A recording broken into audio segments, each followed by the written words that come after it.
Oi, pessoal. Eu sou a Raquel Marques, co-deputada aqui no mandato coletivo da bancada ativista.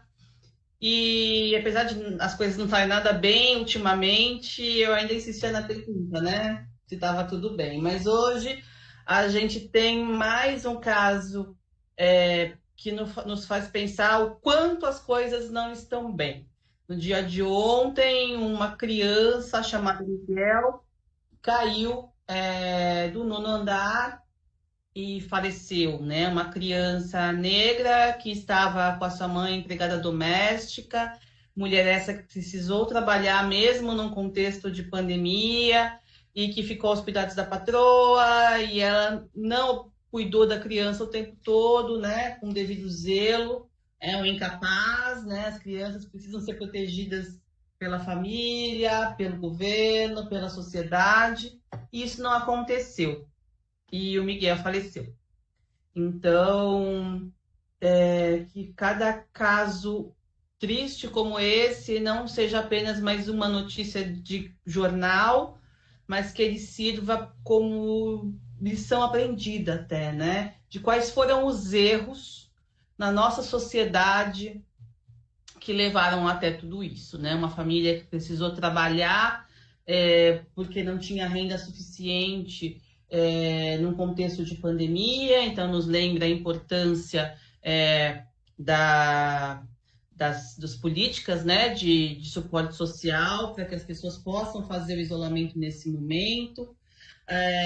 A importância que em outros momentos a própria escola e o cuidado, né, contraturno teria numa situação como essa, que continua acontecendo em outros momentos. A questão do racismo também foi trazida, né? Porque será que o fato da criança ser negra leva a uma condição de ser menos cuidada? A relação descompromissada no trabalho doméstico entre patroas e empregadas, né? Uma relação não humanizada. Enfim, há muitas questões que nos fazem pensar, e mais que isso, que nos exigem mudar comportamentos, ações, modos de pensar, para que outras mortes como essa não aconteçam, né? Que cada fato inominável que aconteça, ele nos sirva, pelo menos, para transformar o futuro. Todo abraço, todo carinho para essa família aí que está vivendo esse momento indescritível. Algumas notícias do dia de hoje também relacionadas ao corona. A São Paulo aqui está fazendo já 8 mil testes por dia, e a gestão está falando que pode garantir, né? Chegaremos no nível de teste igual a Itália, igual a Espanha, teremos o controle da situação. Bom, até agora não estamos nem perto de um controle, né? O que nós conseguimos foi não sobrecarregar o sistema de UTIs, pelo menos, mas o sistema de saúde, eu pessoalmente conheci mais de um caso de pessoa que morreu por outros problemas não ligados ao Covid, por não terem assistência a tempo. Então, houve um colapso, sim, no sistema de saúde, mas não ocupação 100% dos leitos de UTI, mas o deslocamento que houve, né, de profissionais para o Covid, ou até mesmo a interrupção da atenção básica, trouxe sequelas e mortes, inclusive da avó da Paula Aparecida, que é nossa co-deputada aqui da bancada ativista. A avó dela faleceu em decorrência de um AVC, que não teve tratamento a tempo, né? E esse não foi o único caso que a gente teve conhecimento aqui. Então, o governo está garantindo que a gente vai chegar no nível de teste, e mais do que teste, né? A gente quer saber que políticas e que estratégias eles vão fazer a partir desses testes. Não basta testar. Nós vamos isolar os doentes, nós vamos ter busca ativa de pessoas assintomáticas, né? De pessoas que passaram e tiveram contato com os já diagnosticados e assim por diante, para que a gente interrompa, de fato, a cadeia de transmissão. É isso que nós precisamos. Interromper a cadeia de transmissão. Não é simplesmente gerenciar os doentes. Quando você gerencia os doentes, você já sabe que vai ter um número de sequelados e mortos. Nós precisamos interromper isso antes, para que as pessoas sequer se contaminem. Essa que deve ser a nossa meta, assim, total. Notícia aqui sobre o quanto aumentou as mortes por síndrome respiratória. Aumentou nesse período de pandemia 20 vezes em comparação ao último ano, né? É bem impressionante. A gente já passou das 33 mil mortes no Brasil e continua crescendo, sem nem expectativa desse tal pico que a gente estava esperando há um tempão aparecer. Quem dera ele já tivesse chegado, né? Mas não tem nem ainda previsão desse pico. A gente está crescendo assim, num ritmo sem precedentes. E um país que mais está crescendo no mundo. Os outros já conseguiram, né, dar uma segurada, tal. Estados Unidos está muito grande também, mas o ritmo do Brasil é bem impressionante.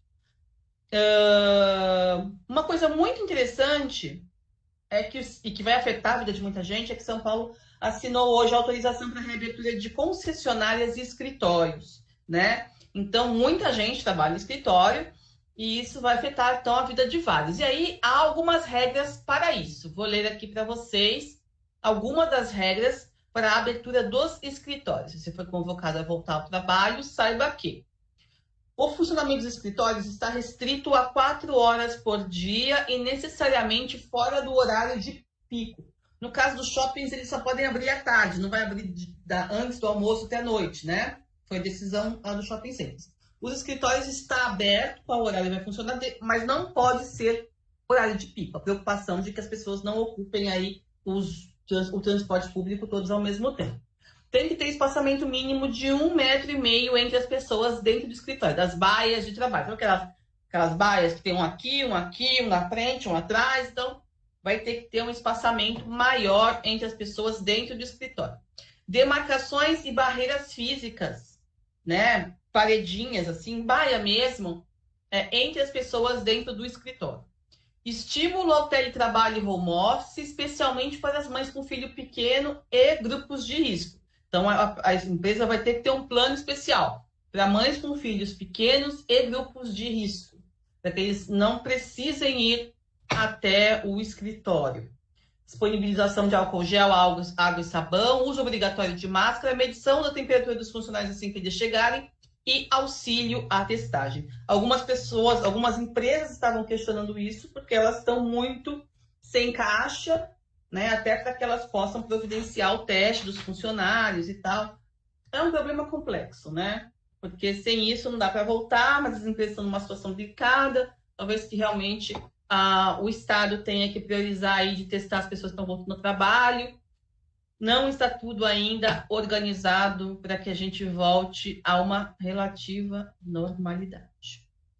E aí, pesquisadores da UFMJ fizeram um estudo com base no relato de sonhos das pessoas. Não sei vocês, mas muitos dos meus amigos e eu estamos tendo sonhos muito malucos nesse período de pandemia, né? Coisas as mais alucinadas.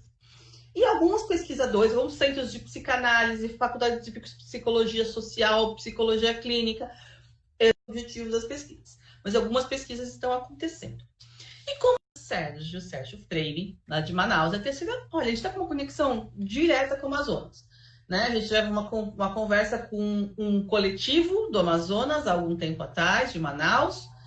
Nós tivemos semana passada com o Valois, que é um juiz de execução penal lá do estado do Amazonas, e hoje estamos com o Sérgio Freire, e ele vai contar quem ele é. Vou fazer suspense aqui, meu amigo. E aí, Sérgio, tudo bom? Tudo tranquilo. Então, grande abraço para você. Um abraço virtual, né? Quem ainda está por fora e não te conhece. É interessante. Bem, primeiro eu queria cumprimentar e agradecer o convite da Raquel, né, para falar sobre esse assunto. Cumprimentar também todos da bancada ativista, cumprimentar as pessoas que estão aqui nos ouvindo, né, que visualizam essa live. E aí eu localizar um pouquinho a minha fala, de onde que eu falo, né?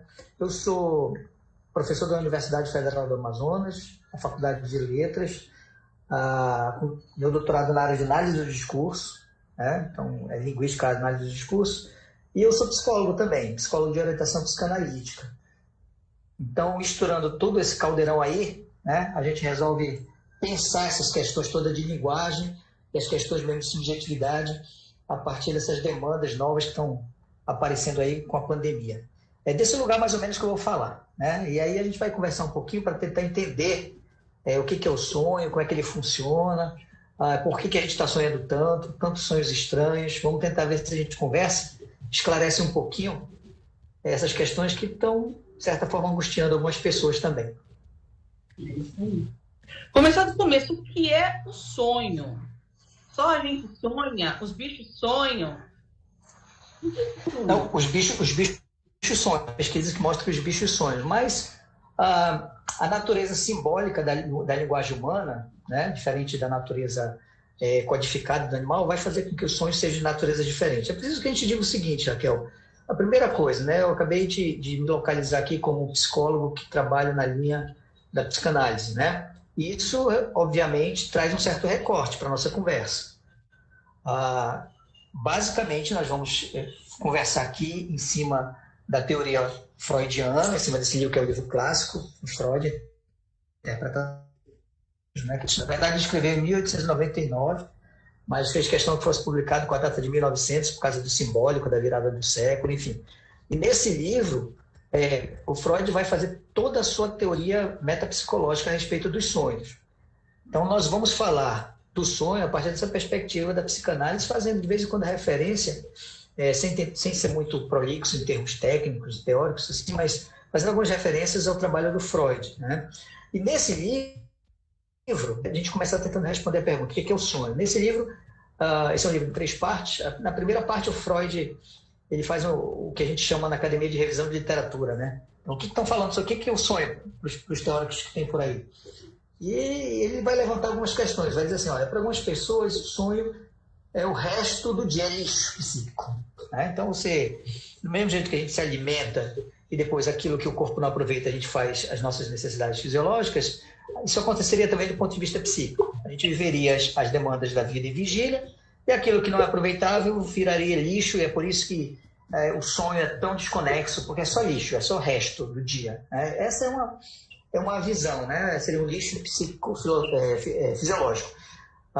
Ele também vai levantar lá no livrinho dele, é um livrinho assim do ponto de vista carinhoso, né? Porque é um baita do livro, aquela concepção de que os sonhos seriam um recado de metafísica, né? Que sonhos seriam premonições, as pessoas sonhavam, eu sonho com aquilo que vai me acontecer, eu recebi um recado no sonho, quer dizer, que faz uma relação, um link do sonho com o tempo futuro, né?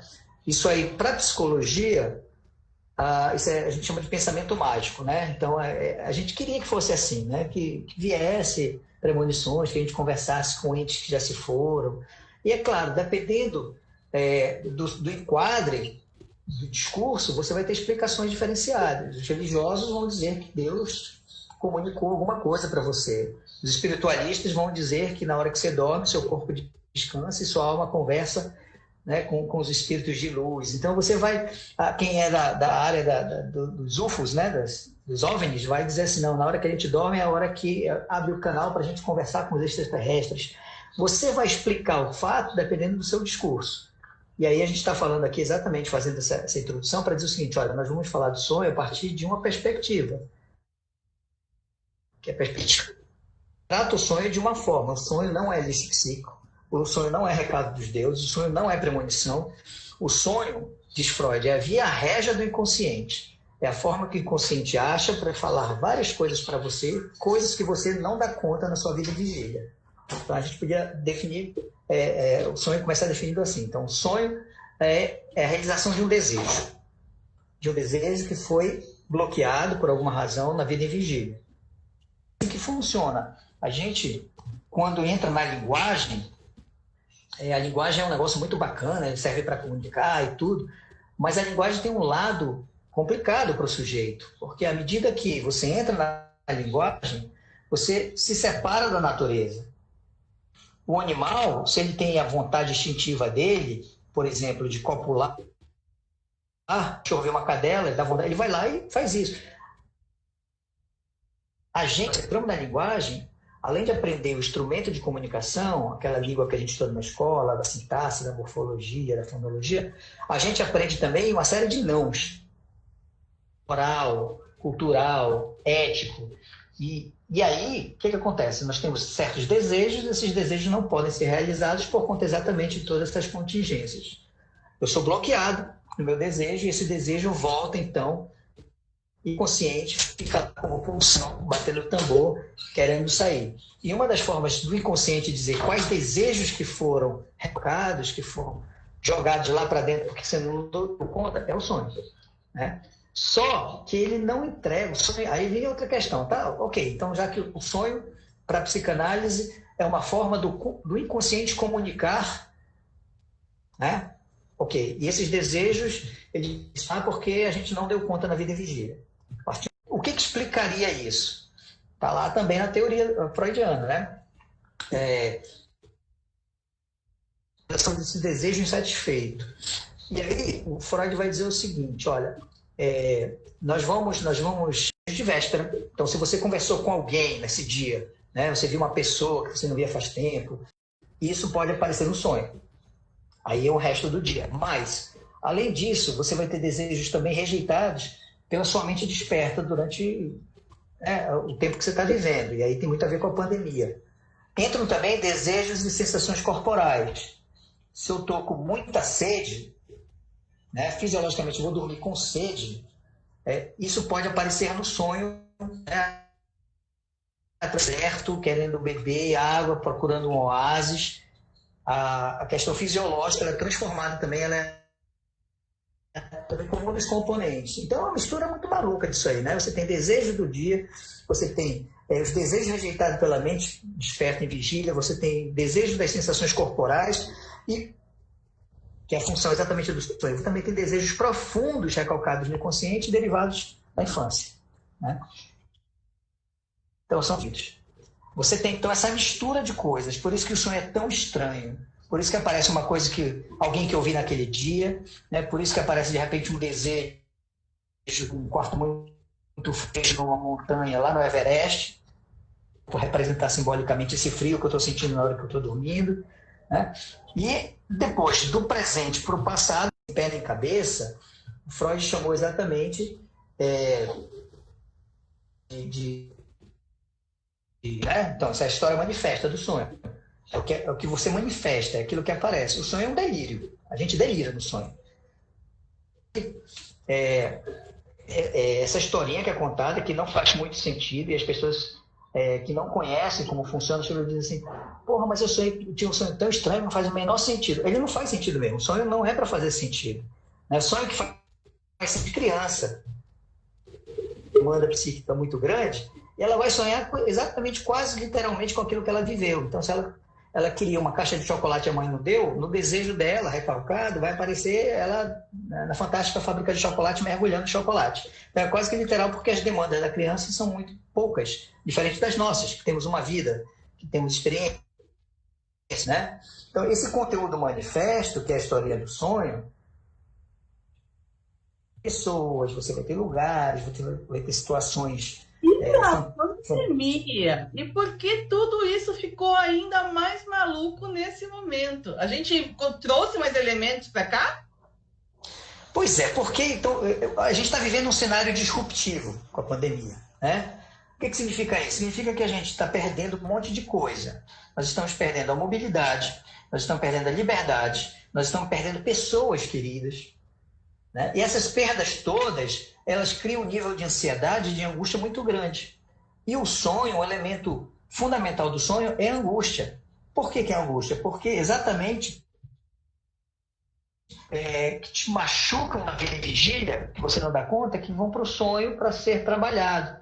Então você tem o seguinte, você tem o desejo, sintetizar, você tem um desejo, às vezes esse desejo não pode ser cumprido, porque tem uma censura, né? Que mais tarde o Freud vai chamar de superego. Tem um superego que diz, não, você não pode fazer isso, cara, você não pode desejar a mulher do próximo, você não pode... Questão, olha, Deus está vendo, tem uma série de censuras aí sociais, mas esse desejo de fazer aquilo continua.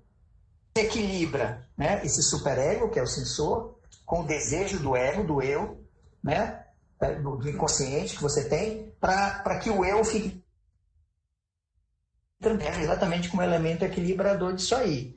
Só que essa historinha é maluca exatamente por conta disso. Por que ele não te entrega então uma historinha prontinha, bonitinha, certinha? Ora, se ele te entregar essa historinha bonitinha, certinha, ficada, sem se estranha, proteja, limpinho, porque não faz sentido. Então, meu trabalho é ser inútil, né? Eu tenho que te entregar codificado, que é para você dar conta dessa angústia sem pirar. Cada vez que esse trabalho do sonho, né, do inconsciente, se aproxima da realidade, pesadelo. O pesadelo é isso.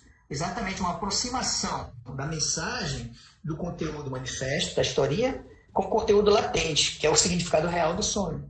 Muito raramente, os personagens dos sonhos são realmente as pessoas que a gente vê no sonho, né? Então, eu posso olhar e de repente, sonhei com Dória, né? Sonhei que eu estava beijando Dória, né? Então, o Dória não é o Dória. O Dória pode representar ali por um deslocamento, por uma questão simbólica, representar, por exemplo, o poder. Ele pode representar um poder que com o qual você não concorda, mas precisa fazer certas concessões políticas e se aproximar dele, por isso beijo. Então você tem uma série de deslocamentos, aí o Freud vai falar disso também, né? Dos mecanismos que o sonho arruma para poder contar essa história. Você vai condensar, vai colocar, por exemplo, várias pessoas numa só. Você vai projetar, às vezes você está vendo uma pessoa no sonho, essa pessoa é você, né? Você vai deslocar, ou seja, você não dá conta daquilo e você vai deslocar ou para uma pessoa, para um objeto, uma coisa. É o que acontece na fobia, na vida vigília. Fobia é isso. Você de elevador resolvido, e aí, como você não consegue lidar com isso, você transfere para um objeto no elevador do que lidar com o meu problema. Né? Do que ir lá para a terapia. Muito interessante, muito maluco isso que você falou. Quando esse simbólico, ele não é suficientemente simbólico e se aproxima da realidade, é um pesadelo. E é verdade, eu vou observar isso com mais atenção, assim. Que interessante. A gente cria narrativas, metáforas, peças de teatro malucas para que a gente... Delírios. E aí manda o recado cifradão. Pegou, não pegou, ponto, tudo bem. E tem algumas características, por exemplo, no sonho não é cronológico. Primeiro que a gente não sonha uma história comprida, a gente sonha vários pedacinhos, né? São vários episódios de sonho. Então você está aqui, de repente mudou o cenário, já mudou tudo de novo. Então são vários episódios que precisam ser tratados de forma separada. E o sonho, então, ele não é cronológico. Então você pode estar no presente, vai para o passado, volta, né, para o futuro e tal, né, nessa historinha. Não tem contradição, não adianta você procurar lógica no sonho, porque ele tem uma lógica toda própria, né? E a gente sonha exatamente buscando aquilo que o Freud chamou de princípio do prazer. O sonho vem para te mostrar aquilo que você não dá conta, para que você possa absorver, por isso que não é direta a história, né? E a ideia é dizer o seguinte, vamos dar uma aliviada nessa pressão aqui que você está sentindo, vamos dar uma aliviada nesses problemas que você tem aqui que você não resolveu ainda, né? Aí vem a questão como a gente está vivendo esse momento disruptivo, né, que está rompendo com um monte de coisas, isso tem trazido várias demandas de angústia para a gente. As pessoas estão perguntando, será que a gente está sonhando mais? Né? Eu acho que a gente está tendo primeiro mais tempo para ficar em casa, para descansar, para dormir, né? E, portanto, nesse aspecto quantitativo, a gente acaba sonhando mais. Mas não é só isso, não. Os sonhos estão sendo mais angustiantes, assim, para dentro, né, dessa historinha que eles vão montar, o que a gente está vivendo, então, as angústias do dia a dia. Então, tem muita gente que está sonhando com água subindo, né? De repente eu estou num lugar e de repente começa a subir água. Isso é um claro sinal de angústia, símbolo de angústia, né? E você está sendo dominado por uma coisa que você não tem controle e você vai acabar se afogando por essa situação aí, que a gente não sabe o que vai acontecer. Quer dizer, aqui em Manaus está uma situação horrível, a questão da pandemia. E hoje, essa semana, segunda-feira, abriu que nunca fechou, né? De fato, porque as pessoas não fizeram distanciamento social nem isolamento social. Então a gente está vivendo um momento em que essas perdas, esses lutos, eles estão voltando, porque são pesados, então eles são jogados, esse excesso é jogado para o inconsciente, portanto a gente começa a sonhar com essas coisas. Aí sonha realmente com perda, sonha com escuro, sonha com água subindo. Você começa a ter sonhos dessa linha, né, mais pesadão, assim, um sonho mais pesadão.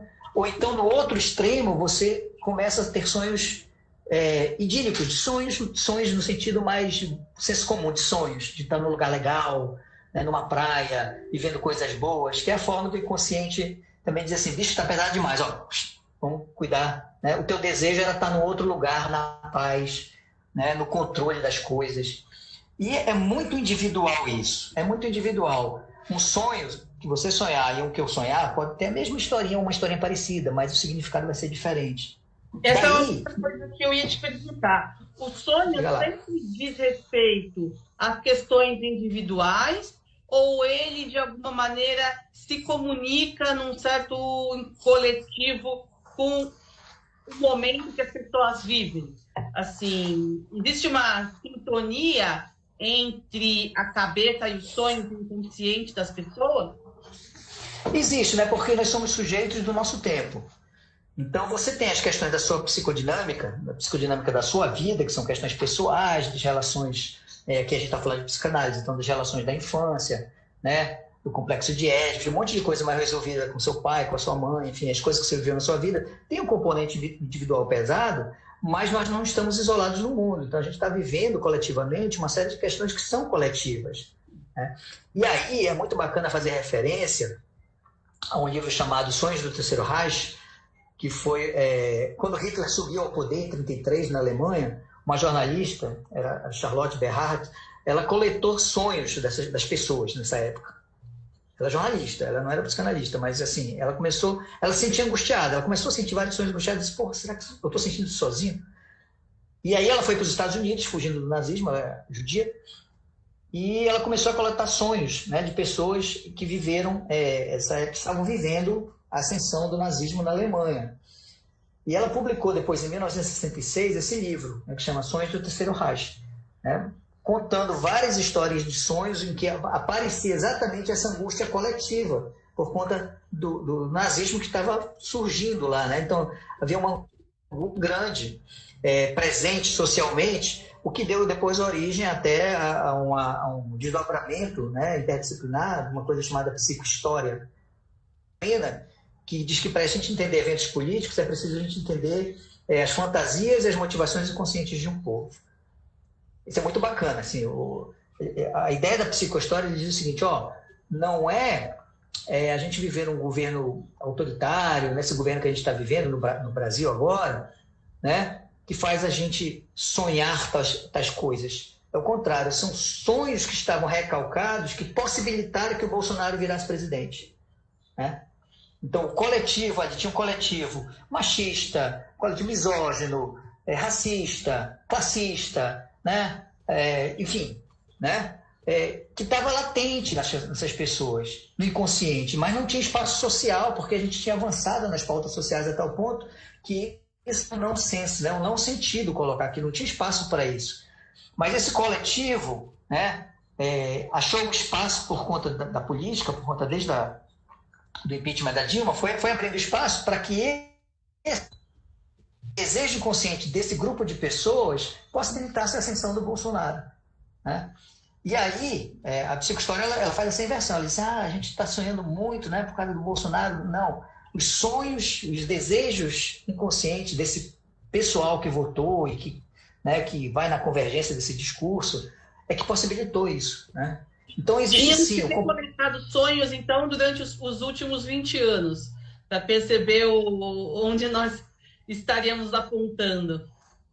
É interessante fazer um estudo comparativo mesmo. O pessoal da USP está fazendo um trabalho legal lá, o Christian Bunker, né, de coleta de sonho na época da pandemia, agora para a gente, né, tentar entender mais ou menos o que acontece. Mas sim, então existe esse componente individual da psicodinâmica da vida de cada um, mas a gente não está solto no mundo e, portanto, a gente está vivendo pandemia, angústias coletivas, e isso também, é claro, aparece nos seus sonhos, nas suas angústias, e de várias formas diferenciadas, junto com a questão individual, contado numa historinha super criativa, né? Super diferente, que precisa, sim, ser analisada com muito cuidado, os personagens, para que a gente possa entender que desejos são esses que estão recalcados, que a gente não deu conta, e que o conceito está dizendo, você precisa ver isso, você precisa olhar isso aí. Né? Só que eu não estou te entregando direto, não. Tenta entender o que é isso aí, como é que funciona. Eu estou aqui acompanhando o comentário do pessoal e tem gente que está narrando a questão do sofrimento em decorrência do sonho. Então, alguns sonhos estão trazendo angústias tão grandes que as pessoas estão evitando dormir e tendo consequências na sua vigília, né? E aí a gente chega num assunto que é saúde mental. Esses sonhos, eles mandam mensagem. Até que ponto eles são ok e eles estão ajudando automaticamente e encerrando a fatura? Ou quando isso se torna alguma coisa que talvez nos deva pensar que uma ajuda, uma conversa, uma análise desse conteúdo inconsciente, ela seria proveitosa para as pessoas? Olha, voltando àquilo que a gente tinha falado, né? Que você tem o ego, que é a sua vida normal, o eu, né? E tem o id, que é o inconsciente, que deseja fazer as coisas. Mas aí tem o superego, que é o bedel, que corta todo barato. Esse movimento de recalcar o desejo e jogar para o inconsciente, né? O sonho é uma das formas mais interessantes de você lidar com essa angústia. Porque a pulsão, aí o Freud vai falar isso no outro texto de 1923, se não me engano, chamado A Pulsão e Seus Destinos. Esse desejo inconsciente, que foi recalcado, que vira angústia, ele vai sair de algumas formas. Uma delas é isso, o recado do inconsciente através do sonho. E aí é fundamental sonhar. É fundamental sonhar. Mesmo ter pesadelos, é fundamental, porque são recados e são movimentos de equilibração entre o ego e o superego, né? Você entrar a dormir para não sonhar é problemático, porque você está abrindo mão de um recurso que você pode ter para que, se essa angústia for muito grande, você precisa de uma escuta qualificada, você precisa procurar um psicólogo, você precisa procurar um psiquiatra, enfim, alguém que tenha um instrumental teórico para poder trabalhar esses sonhos, esses recados do inconsciente. Então, se as pessoas estão sentindo angústia porque estão acordando com pesadelo, estão evitando dormir, é interessante ir no caminho inverso. Procurar um sono tranquilo, né? Procurar relaxar para dormir e sonhar, porque sonhar faz bem para o equilíbrio psíquico, né? Porque ou você sonha, ou essa pulsão vai achar seus outros caminhos. Eu comecei a falar do livro, né? Pulsão e Seus Destinos, e não terminei. Ou você vai tentar entender esse sonho como uma angústia que precisa ser trabalhada, ou essa pulsão vai achar outros caminhos. Você vai começar a sublimar, e aí vai limpar a casa o dia todo, né? Vai pintar quadros, vai colecionar carrinhos, vai fazer pega, vai dar jet ski para se mostrar, sei lá, vai achar alguma coisa para transferir, né, essa angústia para alguma atividade que você vai fazer ao excesso e que no extremo pode virar um toque, um transtorno obsessivo compulsivo. Então, como eu não dou conta aqui, eu transfiro isso para fora, eu sublimo. Esse é um dos caminhos da pulsão não resolvida, né? A outra é a somatização. As pessoas adoecem, jogam para o corpo. Então, tem gente que tem dor na costa, né? Aí vai dor no ombro, aí vai no médico, faz ultrassom e não tem nada, dor de estômago, né? Uma dor no pé, no braço, não sei. O corpo somatiza. Tem gente que começa a sentir dor no ombro, faz os exames, não vê nada, aí vai no psicólogo, chega no psicólogo é porque a pessoa está querendo carregar o mundo nas costas, entendeu? E essa é a angústia dela. De repente ela tem uma tarefa muito grande na família e tem que carregar todo mundo na costa. E aí, como ela não resolveu isso, o corpo joga para o ombro e está aqui, ó. Então segura aí no teu ombro. São alguns caminhos, porque a pulsão ela vai sair. Ela vai procurar os seus caminhos. E o caminho mais interessante para o sujeito é o sonho, né? É o menos doloroso. Então você tentar entender o sonho, ouvir o sonho e procurar alguém para poder trabalhar o conteúdo desse sonho, porque a tua angústia vai estar ali. Ela está cifrada, ela está condensada, ela está simbólica, ela está projetada, enfim. Né? É preciso descobrir qual é o recadinho que o sonho está dando. Mas o sonho é um aliado da saúde psíquica, nesse sentido.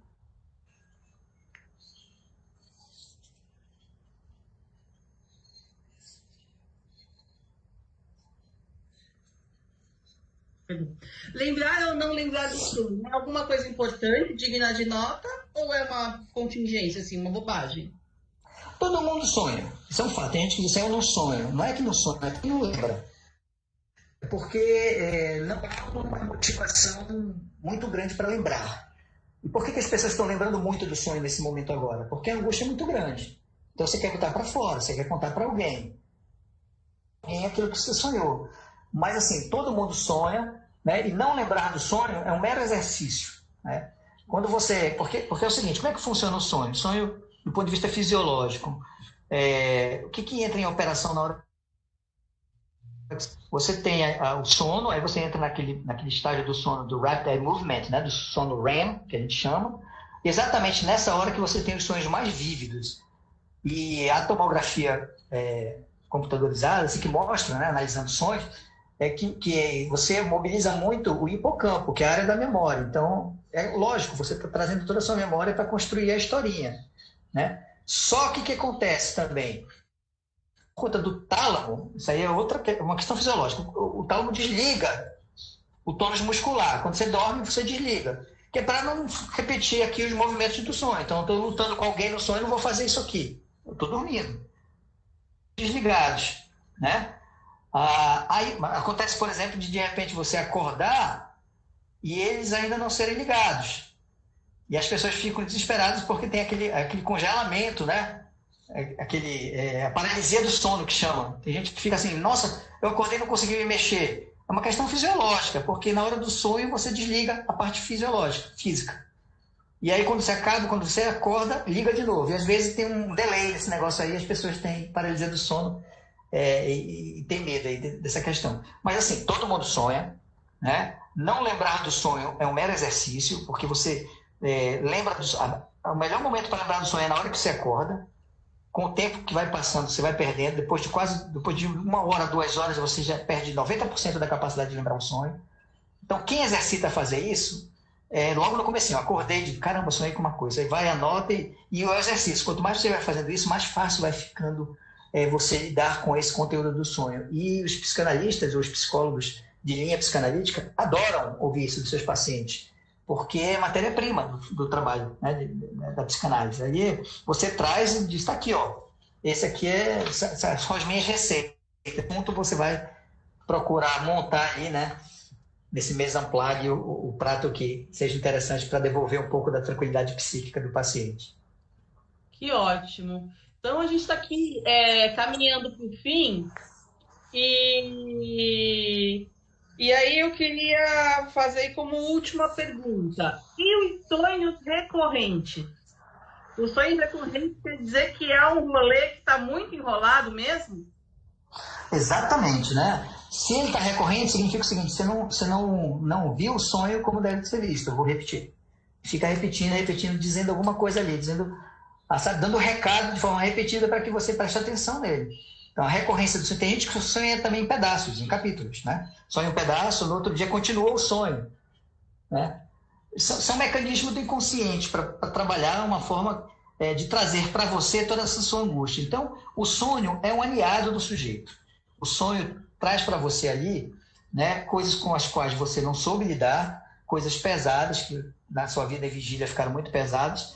Ele traz normalmente de uma forma que você consiga digerir, né? Às vezes, dependendo do humor do sonho, ele traz muito abertamente, aí é o tal do pesadelo, quando você acorda sentindo pesadelo porque a coisa foi bem direta. Mas, assim, a função do sonho, o trabalho do sonho é exatamente o equilíbrio psíquico, né? É você olhar para uma coisa que você não consegue olhar em vigília. Então, já que você não consegue olhar em vigília, isso é uma angústia sua, seja a pandemia que está aí, você não sabe o que vai acontecer, seja uma relação afetiva com a qual você não sabe lidar, seja uma relação que ficou cheia de buraco lá com seu pai, com a sua mãe lá atrás, com seus irmãos. São coisas que você diz, não quero falar sobre isso. O sonho vai lá e vai dizer, mas você precisa falar sobre isso. Porque enquanto você não é angustiado, isso vai afetar a tua vida afetiva com outras pessoas, você vai sangrar em cima de outras pessoas que não têm absolutamente nada a ver com isso. Então, o sonho está lá como um conselheiro, né? Ele é um conselheiro muito cuidadoso nesse sentido, né? Às vezes, dependendo do humor, ele vem com pesadelo, mas, assim, grosso modo, ele vem ali para ajudar a gente a tentar entender os nossos mal resolvidos e as coisas que são muito pesadas para a gente lidar na vida em vigília. Você sempre pode um caderninho do lado da cabeceira para anotar o sonho? É isso que a gente tem que ter? É ótimo, é um exercício muito bacana mesmo. E aí, sabe, tem o Freud no livro dele, né, A Interpretação dos Sonhos, ele fez toda a teoria dele, como eu falei, são um livro de 3 partes. A primeira parte é revisão de literatura, a segunda parte é autoanálise. Né?